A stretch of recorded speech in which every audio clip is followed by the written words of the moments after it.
মাননীয় অধ্যক্ষ মহোদয়, যোৱা 5টা বছৰত তেখেতসকলে ৰিপৰ্ট দিছে যে 16,056টা গৰু তেখেতসকলে জব্দ কৰিছে আৰু এইবুলি গোশালাত দিছে এই গৰুখিনি।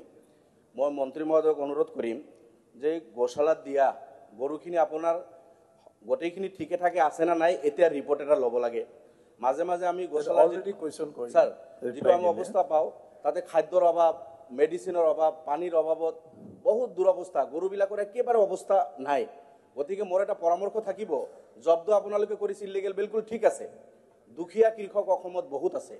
এই কৃষকসকলৰ মাজত যদি আপোনালোকে গভৰ্ণমেণ্টে বহুত স্কিম দি দিয়ে, স্কিমৰ আণ্ডাৰত লৈ যদি এটা পৰিয়ালত দুখীয়া কৃষকক যদি গোপালকক দি দিয়ে, গাইজনী বা গৰুটোক ভালদৰে ৰাখিব, আপোনালোকৰো বাৰ্ডেন নহ'ব। স্যাৰ সেকেন্ড এইটো কৰাৰ মোৰ পৰামৰ্শ থাকিল। দ্বিতীয় পৰামৰ্শ, যেটো আমাৰ কেটেল প্ৰিজাৰ্ভেশ্যন বিল অসমত থাকিলেও এটোতো অন্য ৰাজ্যৰ দৰে নহয়। বিহাৰ বা ইউপিত যেনেকুৱা টাইট, অসমতো কিছু ৰিলেক্সেশ্যন দি আমাৰ ইয়াৰ ওপৰত যেটো এক্ট পাছ কৰিছে। ইয়াৰ পিছতো আজি লখিমপুৰ, ধেমাজি, শিৱসাগৰ, যোৰহাটৰ গোপালকসকলে গৰু বিক্ৰীত হাহাকাৰ। আগত যেটো গৰুত 70,000 টকা পাইছিল, এতিয়া 30,000 টকা নাপায়। এই কৃষকসকলে তেখেতসকলৰ ল'ৰা ছোৱালীৰ শিক্ষা দীক্ষা, বিয়া ইত্যাদি এজৰ গৰু বিক্ৰী কৰিয়ে তেখেতসকলে কেতিয়াবা কৰিব লগা হয়। আগত যেটো দাম পাইছিল, এই ধৰণৰ বিল বাত্ৰা আনি তেখেতসকলে গোটেই অসমতে সমস্যা হৈছে। বিশেষভাৱে আমি লক্ষ্য কৰিছো আপাৰ আসামৰ গোপালকসকলে গৰু বিক্ৰীত তেখেতসকলে আধা দাম পোৱা নাই। গতিকে এইটো ৰিলেক্সেশ্যন আনিব লাগে, ষ্টেট লেভেলত ট্ৰান্সপৰ্টেশ্যন অপেন কৰিব লাগে। বাকি আপোনাৰ যেটো এক্ট আছে এইটো পালন কৰক, যাতে গোপালকসকল মন্ত্ৰী মহোদয়ৰ পৰা ৰিপ্লাই বিচাৰিছো।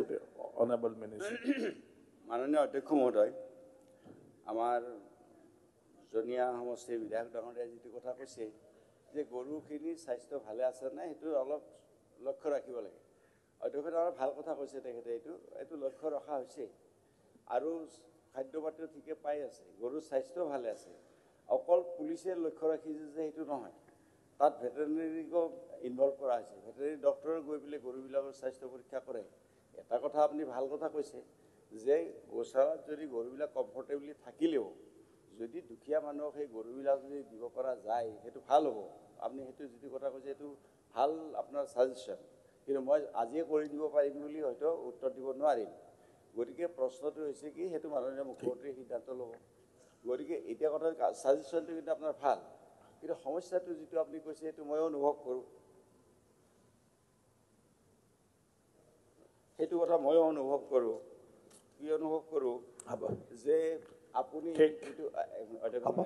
আৰু আপোনাৰ সাপ্লিমেন্টাৰী আছে নাই জানে, এইটো কথা ক্লিয়াৰ কৰি দিওঁ যে সেইটো কথা ময়ো অনুভৱ কৰোঁ যে এখন জিলাৰ পৰা আন জিলালৈ গৰু মাইগ্ৰেট কৰিব নোৱাৰে।